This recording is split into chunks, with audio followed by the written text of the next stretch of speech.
The French Revolution set Europe ablaze. It was an age of enlightenment and progress, but also of tyranny and oppression. It was an age of glory and an age of tragedy. One man stood above it all. This was the Age of Napoleon. I'm Everett Rummage, host of the Age of Napoleon podcast. Join me as I examine the life and times of one of the most fascinating and enigmatic characters in modern history. Look for the Age of Napoleon wherever you find your podcasts. I'm Jeffrey Rosen, President and CEO of the National Constitution Center. A few years ago, learning about the forgotten meaning of the pursuit of happiness changed my life. When the founders wrote that famous phrase in the Declaration of Independence, they meant an ongoing commitment to self-improvement and lifelong learning. This discovery inspired me to write a book, and in my new podcast, I explore the founders' lives with the historians who know them best. Plus, filmmaker Ken Burns shares his daily practice of self-reflection. Join me for Pursuit, the Founder's Guide to Happiness. This episode of Ben Franklin's World is brought to you by DelanceyPlace.com. DelanceyPlace.com offers a brief daily email with interesting excerpts or quotes for you to consider. And many of the selected passages in the emails come from history books, like Sven Beckert and Seth Rockman's Slavery's Capitalism. DelanceyPlace.com's email about slavery's capitalism highlighted the conflicted relationship between slaveholding and non-slaveholding states. For example, the email reprinted Baltimore Minister Alexander McCain's statement that, quote, "Many of the abolitionists feel such abhorrence of slavery that they will not wear the cotton of the South because it has been cultivated by slaves. Yet these extremely sensitive and preeminently holy characters feel no qualms of conscience to sell Southern planters their boots and shoes, their Negro cloth, and all the etc. that make up a cargo of Yankee notions, and to put that money, arising from the labor of slaves, in their pockets," end quote. For more thought-provoking quotes and ideas from history, sign up for DelanceyPlace.com's free daily email. Text nonfiction to 22828 or visit dp1776.com. Welcome to Ben Franklin's World, a podcast about early American history with Liz Covart. The study of history is key to understanding who we are and how we can affect a better future. Ben Franklin's World will introduce you to historical people and events that have impacted and shaped our present-day world. And now, here's your host, Liz Covart. Hello, and welcome to episode 125 of Ben Franklin's World, the podcast dedicated to helping you learn more about how the people and events of our early American past have shaped the present-day world we live in. How did everyday people live in early America? That's the question about history you ask me most often. And it's a big question, because early America was a diverse place with many different peoples who had many different traditions that informed how they lived. Still, yours is an important question, and that's why we're going to keep chipping away at an answer to it. And today, we're going to add one more piece to the answer to your question by exploring the everyday lives slaves lived and why these lives prompted some slaves to commit acts of suicide or self-destruction. Death goes hand in hand with life, and this was especially the case in early America, where mortality rates were just much higher than they are today.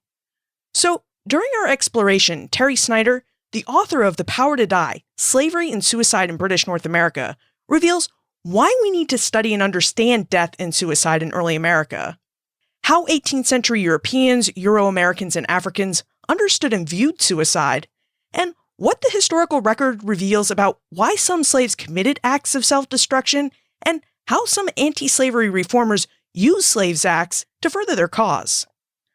But first, as a reminder, tomorrow night, which is Wednesday, March 15th, I'll be hosting a big book giveaway in the Ben Franklin's World community at 9 p.m. Eastern.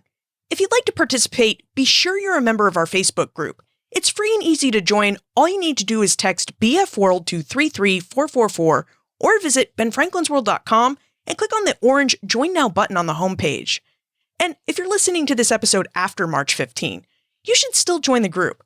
Not only will there be more book giveaways in the future, but in addition to sharing news and conversations about history, we're starting to organize meetups around the United States. Are you ready to explore some of the culture that surrounded early American life and death? Allow me to introduce you to our guest historian. With tidings and wisdom to share about our early American past, here is this week's special guest. Our guest is a professor of American Studies at California State University, Fullerton.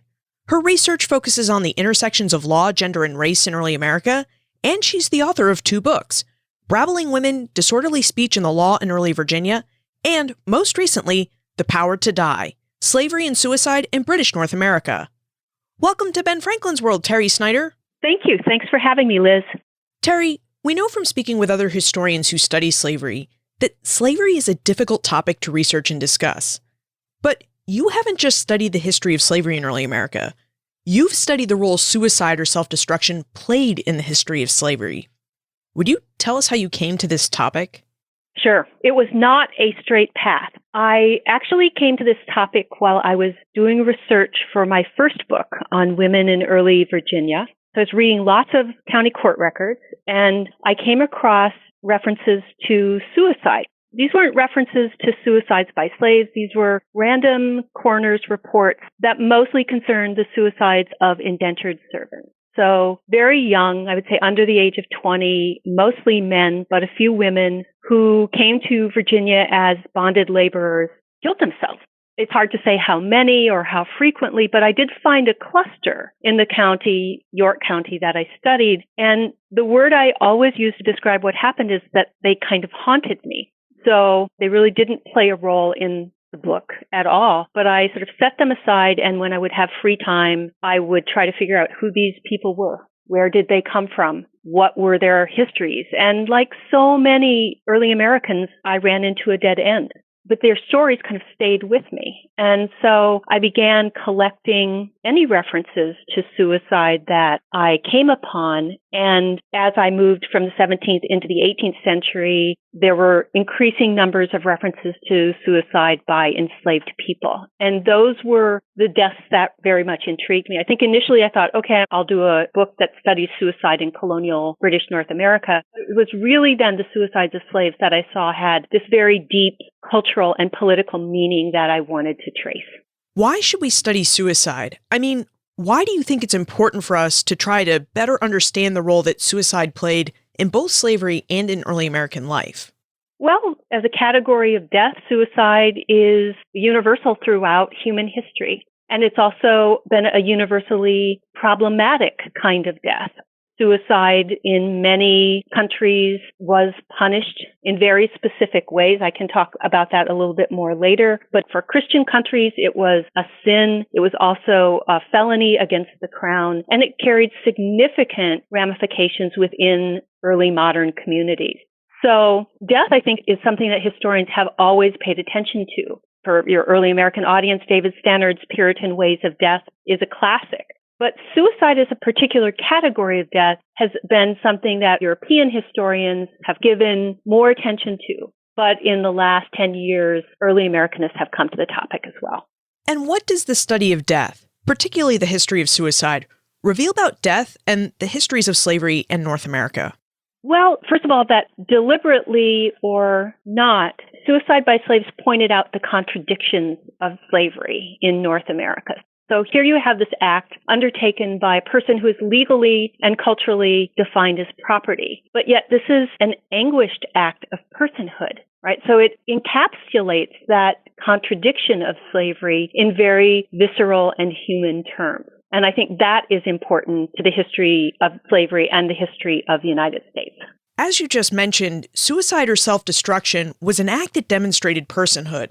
And most historians would see a self-destructive act as signifying a slave's agency, basically an ability by slaves to make free choices about their lives.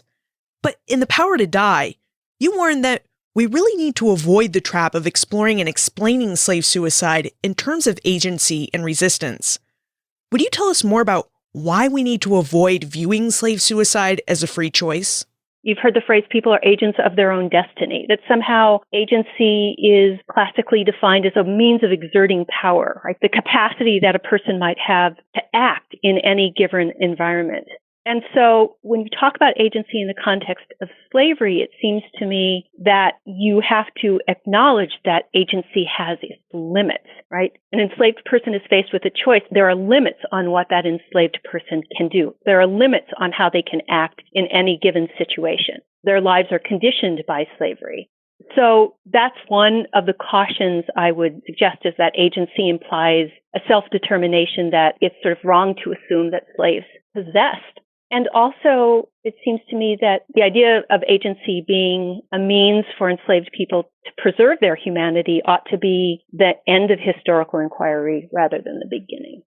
And so when it comes to resistance, historians of slavery have spent a lot of time talking about the resistance of slaves, and rightly so, right? We think about resistance as collective events such as revolts. We think about resistance in terms of everyday actions, work slowdowns, the way that enslaved people attempt to control their bodies and their spaces, running away, use of clothing. All of these actions can be seen as forms of resistance. What bothered me was when we come to suicide, that one of the things that I found is that historians would describe suicide by slaves as the ultimate act of resistance. And I kept getting stuck on that. I could find that in several studies. And people would write about forms of resistance. They would come to suicide. They would remark on it anecdotally as the ultimate form of resistance and move forward. And I kept getting stuck on the idea that that's all that suicide was, right? If someone kills themselves today, or a free white person kills themselves in 18th century America, it was seen through a particular lens. And I felt that to say that suicide for slaves only meant resistance was to strip it, to strip that very powerful, anguished act of most of its meaning. So I felt like it had to be studied further. Along those lines, could we explore European, Euro-American, and African understandings of suicide in the 18th century? I mean, what is or what are the larger meanings about suicide that have captivated you? When I first came across a reference to suicide by an indentured servant in early Virginia, so when I just had a glimmer of the idea of doing this study, one of the things that intrigued me was the punishment. So there was a coroner's report, and the servant had killed themselves. They used the word willfully. So this was a conscious act, not the act of someone who was mentally unsound. But the order from the court was to take the body to a crossroads and stake the body, right? Drive a stake through the body and bury it in that way. And that punishment intrigued me, right? And what that punishment reflects, it reflects a couple of different things. One is that European traditions for punishing suicide, as I said earlier, it was considered to be a felony as well as a sin. And so the violation against Christian norms meant that suicides were often denied burial rights. They were often denied the right to be buried in burial grounds, and they tended to be buried, as was this young person, away from that place that other community members might visit and commune with the dead, right? And keep the dead sort of as part of the community. Suicides were outcast under early modern Christianity as well as the law. The legal penalties meant that if you committed suicide, you forfeited your personal estate. So if, let's say, the head of a household, the male head of a household, committed suicide, it had the power to impoverish his family, or at least lessen their assets, their personal assets, not their real estate, but their personal assets. And then the community as well had its rituals for dealing with the bodies of suicides, so that for killing oneself, one was corporally punished after death. So various post-mortem punishments, sometimes, as I mentioned, the burials outside of the churchyards, but corpses of suicides could also be buried upside down. They were staked. Sometimes they were burned. They were desecrated in various ways. So all of that signals that suicide is a major violation of Christian beliefs. So those traditions come to America, although over the course of the 18th century, there is much less attention paid to punishing the bodies of English and European suicides in the ways that I've just described. Those practices wane over the course of the 18th century and actually then are finally outlawed. So that sets the European scene. We know far less about how Africans regarded suicide, but there is some evidence, which I cite in the book, that for some African countries, suicide constituted a specific form of death that was punished by irregular burial. And I also cite and discuss in the book at least some evidence that among the Igbo, those who committed what we would call capital crimes. So if an individual killed another individual, the punishment was to hang oneself. So that tradition may have played a role as the Igbo were brought to North America on the slave ships as well. So it seems like there were cultural differences in the ways that Europeans and African peoples viewed suicide. And it also seems like in the European Christian tradition, the punishment for suicide was a bit of a double standard in that the most severe punishment, it sounds like, was inflicted not on the dead, but on living women. Because if a woman's husband killed himself, then they would have been left without his personal property.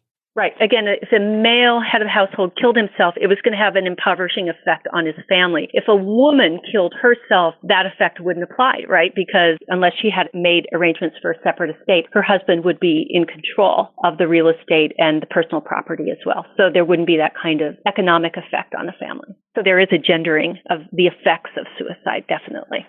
Now, I don't know about you, but when I think about slave suicide, I think of the poor people experiencing the Middle Passage, crammed into ships' holds and without a lot of information about where they were going and what would happen to them. Terry, would you tell us about the Middle Passage and whether suicide played a role on this journey?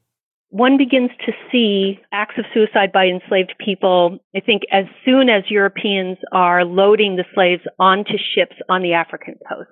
And some of the reports are ambiguous, so that there are certainly attempts by Africans to jump the ship and swim back to shore. But farther out, Africans will continue jumping off the ship as well as refusing to eat. Those were the two principal methods that enslaved Africans used as suicide aboard the Middle Passage. Occasionally there were hangings, but typically it was jumping overboard or refusing to eat. So the threat of suicide was a constant presence on slave ships in the Middle Passage. And for those who survived, I mean, it's hard to say greater in this context, but the crews of slave ships were alert for suicide attempts. They believed that suicide was, in a sense, contagious, that once one slave jumped, sometimes another would jump and another would jump. So it was important to them to surveil the ship and to prevent suicide as much as possible. And they did this sometimes through chaining enslaved captives in the holds of the ships. But even when they brought them up, there were often nets placed around the ship so that the slaves couldn't jump off. And they had instruments that they used to forcibly feed slaves who refused to eat. But if a slave was successful in actually jumping off a ship or committing suicide through starvation, did their acts cause any problems for the enslaved still on board the ship? Yes, I think it did. First of all, in the context of the Middle Passage, which is what we know about it is horrifying, to then be a witness to constant death, either through disease, epidemics that run through the ships, through deprivation, or through suicide means that you're also in an environment where death is a constant. And again, in attempts to suppress suicide, one of the things that ship captains would do is that they would order the bodies of those who committed suicide to be thrown overboard. And because slave ships were followed by sharks, to allow the sharks to attack and destroy the corpse. And other slaves would be gathered on board to witness this. Or there are also reports of slave captains decapitating the corpses of slaves who had killed themselves, and again, requiring that other slaves watch this. So the aftermath of a suicide could be occasion for which captains would inspire further terror in their enslaved cargoes. So I think there's also very much an emotional and psychological effect as well. In your research, did you ever find slaves finding, I don't know, perhaps inspiration in an enslaved person's suicide? I mean, did suicide ever inspire slaves on board a slave ship to, say, revolt or commit other defiant acts? I don't know if inspiration is the word, but I think that when a slave is able to jump overboard, it suggests that there are weaknesses in the ship discipline. In a perfectly run slave ship, this wouldn't happen. A slave would never be physically able to escape over the board of the ship, but it did happen. And I think what you see is that once one slave jumps, that others will follow. There's a fairly famous case of a ship that is anchored off Jamaica in which 100 slaves jump over at a command given by one of them. So I'm not sure if it inspires is exactly the right word, but it can provide the occasion. One suicide can provide the occasion for other suicides to occur or revolts. After the Middle Passage, most slaves destined for North and South America and the Caribbean went through a process of seasoning. Terry, would you tell us about this seasoning process? Well, seasoning is, according to 18th century sources, they think of it as a phase of slavery that lasts for about 2 years. And what they mean by seasoning is the time that it takes a captive African to be accustomed to the colony, to sort of get accustomed to the labor regimes and the plantation discipline. And particularly in the Caribbean, the period of seasoning is also a period of very high mortality. So in that sense, it's the differences between the Middle Passage and the seasoning itself are sometimes not so great, right? Once slaves are boarded onto a ship in Africa and they make the journey across to North or South America or the Caribbean, during that journey, and Marcus Rediker argues this fairly convincingly, they develop ties, right? They become shipmates. What seasoning does is it destroys those ties because you land on the coast of, let's say, Jamaica, but you're going to be dispersed again, right? All of those slaves are going to be sold to various different owners and they will be dispersed. So those bonds are broken, just as they were, right, when slaves were taken captives in Africa. So those newly forged bonds are broken. It's a period of high mortality. And so unsurprisingly, perhaps, at least in the Caribbean, the evidence is that suicide often occurs among slaves who are unseasoned, or what they sometimes call saltwater slaves. How much did the labor systems and the treatment slaves experienced in 18th century British North America contribute to their, I guess we could call it a decision to commit suicide? Right. In the book, I use the phrase die by suicide, because I think I want to pull back a little bit from always calling it a choice. But let's go with the idea that it's a decision. Yeah, the labor systems definitely play a role. You see, there's much more evidence of suicide in the Caribbean, right, in the Sugar Islands especially, than there is in mainland North America. For a couple of reasons. One is there is a House of Commons does a big investigation of England's, role in the slave trade, particularly on slavery in the Caribbean. And they directly ask most everyone they interview if the slaves are committing suicide. So, that kind of investigation doesn't exist in North America for that period. And this is done in the very late 18th century. So one could draw the conclusion that it is the specific sort of labor regime of the sugar production, which we know has a very high mortality rate. Planters are cautioned that they're going to lose 30% of their slaves in the first 3 years. That's a phenomenally high mortality rate. So in that context, just as on a ship, suicide is also elevated. So it may be the same for tobacco as well, but we just don't have the evidence, such as the Commons investigation, in which planters are directly being asked, do your slaves kill themselves, right? But I assume that something similar happened in North America as well. Are there any records that reveal why slaves chose to die by a method of self-destruction? I know it's hard to question the dead, but did you ever find a case where someone attempted suicide, lived, and then explained what they were thinking? Right. Well, the first answer is no, because so many of the records we have about slavery are filtered through the pens of enslavers or legal clerks, people who had an interest in the system of slavery. We do have one fairly well-known case of a woman who jumped out of an attic window in Washington, D.C. in 1815, and her name was Anna. Actually, she later sued for her freedom under the name of Anne Williams. But she's interviewed by well-meaning anti-slavery reformers who actually go to view her body because they believe that she's dead. She jumps out of the attic window. She breaks both of her arms. Her spine is broken, but she recovers.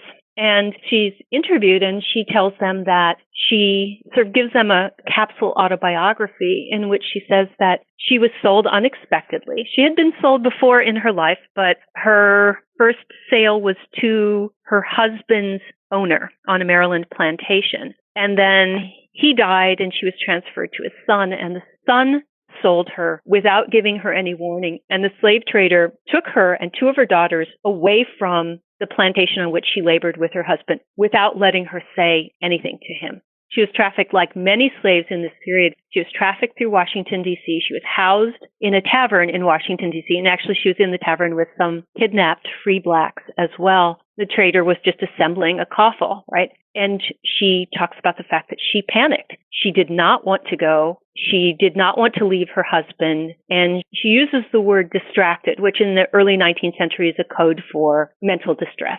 She was distracted, she was confused, and she jumped out of the window. So she later says in retrospect, not unlike people who attempt suicide today but do not fully follow through on it, she said she was sorry that she did it. Now, I think what's interesting about her story is that the reformers are trying to use her story to demonstrate why the problems with the domestic slave trade, and specifically why the domestic slave trade should be eliminated. That's sort of a difficult rhetorical trick. Remember, suicide is a reviled act. So one of the things they do in telling the stories is to emphasize the fact that she's distracted, she's not of sound mind, and that she was responding through passion and an impulse. She was giving in to an impulse that she later knew was wrong. But they have to kind of make sure that she's depicted as on the moral high ground in order to generate sympathy for her story and therefore generate support for their opposition to the domestic slave trade. That's really interesting. Is Anna's story the first one that abolitionists or anti-slavery reformers used to promote their cause?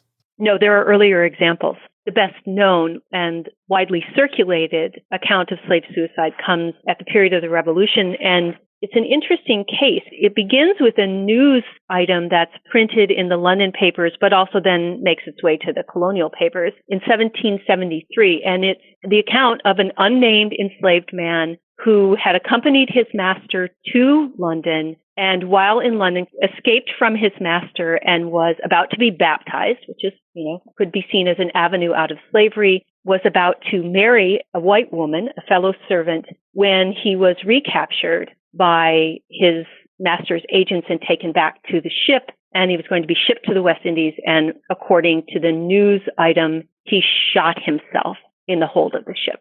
And then two lawyers take that case and they write a poem about it called The Dying Negro. And the title of my book comes from that poem. So that's really the first case in which you see anti-slavery advocates using suicide to symbolize what is wrong with slavery. So did the lawyer's tactic work? Did the poem actually help them gain momentum and support for their cause? Yeah, that's harder to answer. What we can say is the piece circulated. It was well known. It was reprinted. So it had an audience. There was actually even a ballad that took its name from the poem called The Dying Negro, but the ballad itself didn't reference suicide. So yes, you could say this story had legs. It did remain sort of in the popular consciousness or in political consciousness through the early 19th century. Another tactic that anti-slavery and abolitionist advocates took was to use and commission narratives by slaves to demonstrate the evils of slavery and thereby promote their cause to end it. And earlier, Terry, you mentioned that there was a report conducted in the Caribbean to assess slave suicide, but that it came filtered through the views of the enslavers. And I wonder, did slave narratives, which were supposedly written by slaves, ever remark on slave suicide? And if so, did they offer a different viewpoint from that offered by whites?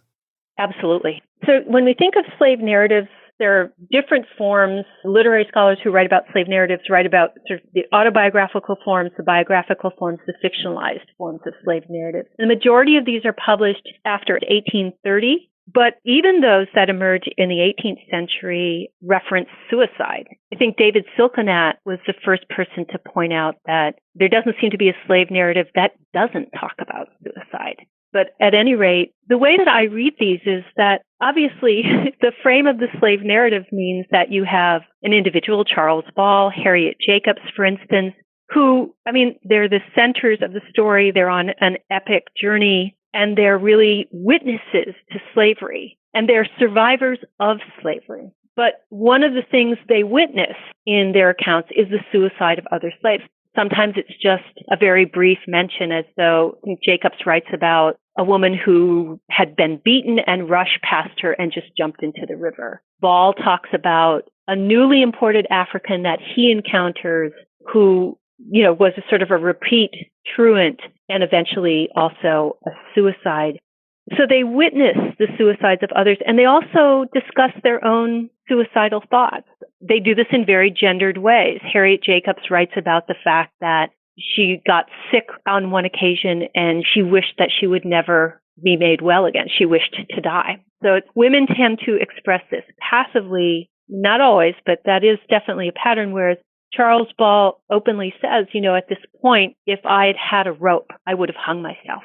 So they tell us both about the suicides of other slaves as well as their own suicidal impulses as a product of slavery, right? Or as an effect of slavery. Throughout the course of our conversation, we've talked about a survey done by the British government to learn more about slavery. We've talked about poems and newspaper reports, and we've talked about slave narratives. And these are just some of the sources that you discuss at the end of The Power to Die, where you spend several pages talking about the different historical sources you used, and ultimately, how hard it was to find information about slave suicide. Would you tell us more about the sources you looked at and why slave suicide is almost completely absent from them? I started with lots of legal documents, specifically coroner's inquests and court records, because these accounts of suicide, because suicide was a felony, accounts are going to be found in the legal sources. But of course, since slaves stand outside of the law, right, in the sense that they don't have legal personhood, there's no obligation for enslavers to report the suicides of their slaves to the county court or to the coroner or have them investigated by the coroner. That happens. We do find those coroner's reports, very few of them, but there's still some coroner's reports on enslaved people. So that is one source of information. And so I looked at coroner's reports from North Carolina, South Carolina, Virginia, and some from Maryland as well. So the flip side of the coroner's reports is to understand the laws governing suicide as well as slavery. I also found in legal sources, another set of legal sources, particularly in Virginia. It's really rich in this regard. And this was sort of one of the original sources I came upon when I was doing this study at the very beginning. But the House of Burgesses received petitions from Virginians over a variety of concerns. And one source of petition came from slave owners whose enslaved men or women had killed themselves, and slave owner was seeking compensation. So in other words, under the right circumstances, if you owned a slave who killed herself, you could potentially be compensated by the colonial government or the state government later for that slave's value. And the circumstances were if that slave had been committed or accused of a capital felony, right? And we should bear in mind that running away could qualify as a capital felony. So if you had made the statement that your slave was outlying, that is, run away permanently, or if your slave had been accused of killing another slave or killing an overseer, and then that slave killed themselves, you could declare yourself sort of a aggrieved party and gain compensation. So those petitions were another source of information. But I am a cultural historian, so I also wanted to see if I could find out how often slave suicide happened and how it was treated under the law. But I was also interested in seeing how it was discussed in newspapers, in periodicals, on the stage, in print. And then finally, the final section of the book is about the study of suicide in the memories of ex-slaves who were interviewed in the early 20th century. So to do this study, I had to be interdisciplinary or range across various fields of history and humanistic study. Let's go into the time warp. Normally, this is a fun segment of the show where we ask you a hypothetical history question about what might have happened if something had occurred differently or if someone had acted differently. But today, Terry, we're going to let you use our time machine so that you can travel back into Ben Franklin's world.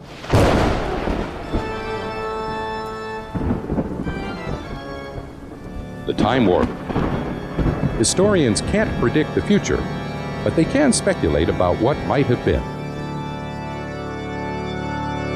If you could travel back to 18th century British America to investigate slave self-destruction, where would you go and what kind of information would you look for?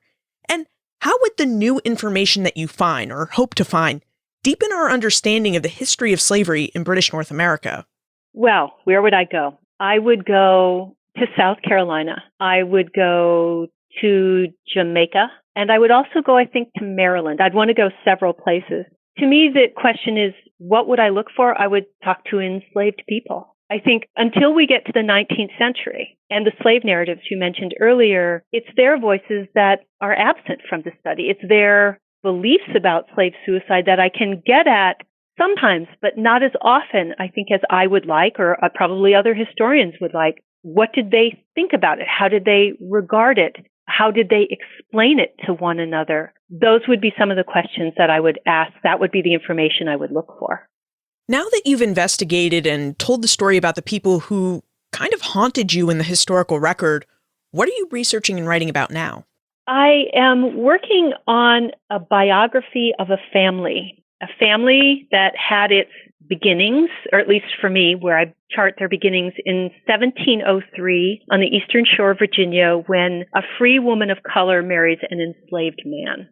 And she's also somebody I worked on in my first book. And her family and her life has remained a side project for me while I worked on the suicide project. And so my study follows both the couple and their 6 children as their lives unfold across the early Atlantic world in the 18th century. So it's really a study of changing race, family, and changing ideas of freedom over the course of the 18th century, because the woman, Jane Webb, is free and her husband left is enslaved. All of the children take their free status from their mother. So they remain free in an environment in which the meaning of freedom and slavery is changing fairly rapidly. So my goal is to follow their lives as they unfold across the 18th century. One, for instance, is sold into slavery illegally and gains her freedom back. She ends up in Portsmouth, New Hampshire. Another is accused of fomenting rebellion with slaves on the eastern shore of Virginia. Others move to North Carolina. So my goal is to study that family. And one of the most exciting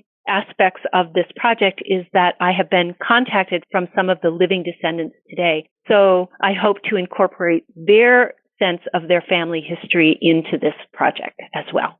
If we still have questions about slavery and suicide in 18th century British America, where is the best place to look for more information about you and how we can get in contact with you? You can find more information about me on my faculty webpage, which also includes my email address, and I would be really happy to talk to anyone who wants to discuss this further. And you can also follow me on Twitter. My Twitter handle is @Snyder_Terry. Terry Snyder, thank you so much for joining us and taking us through early American ideas about slavery, death, and suicide. You're welcome, Liz. I really enjoyed it. Sometimes history and people of the past haunt historians. It's why some historians, like Terry, do the work that they do. They investigate the lives of people to uncover their stories and to get at how everyday people truly lived and died. In this case, Terry wanted to find out more about why some of the indentured servants and slaves she came across in her research committed suicide. Although many of us might assume the easy answer of they committed self-destructive acts because of the oppressive and often horrific lives that they lived, Terry advises us to think bigger. Slaves were conditioned by the practice of slavery, so we can't assume that an act of suicide was an ultimate act of resistance, because most slaves didn't possess the power to act on their own behalf in every situation. And as the example of Anna showed us, some slaves may have been driven unconsciously to attempt or commit suicide during moments of unspeakable trauma. Suicide, death, and slavery are tough topics to discuss and think about. Yet history and the study of history isn't always comfortable. And you know what? It shouldn't always be comfortable either, because the past was not idyllic. If we truly want to understand who we are and how we came to be who we are today, we need to grapple with these tough topics too. You can find more information about Terry, her book, The Power to Die, plus everything we talked about today on the show notes page, benfranklinsworld.com/125. Don't forget that tomorrow night, March 15 at 9 p.m. Eastern, there'll be a book giveaway in the Ben Franklin's World community on Facebook. To participate, join the community. You can do this by texting BFWorld to 33444 or by visiting benfranklinsworld.com and clicking on that orange Join Now button, and then just log into the community just before 9 p.m. Eastern. If you enjoy thinking about history, why not sign up for DelanceyPlace.com's brief daily email? You can sign up by texting nonfiction to 22828 or by visiting dp1776.com. And thank you to DelanceyPlace.com for sponsoring this episode and helping to make it possible. Finally, what other aspects of death in early America would you like to know more about? Send your answers to liz@benfranklinsworld.com, tweet me @LizCovart, or post a comment in our listener community on Facebook. And remember, never leave till tomorrow that which you can do today.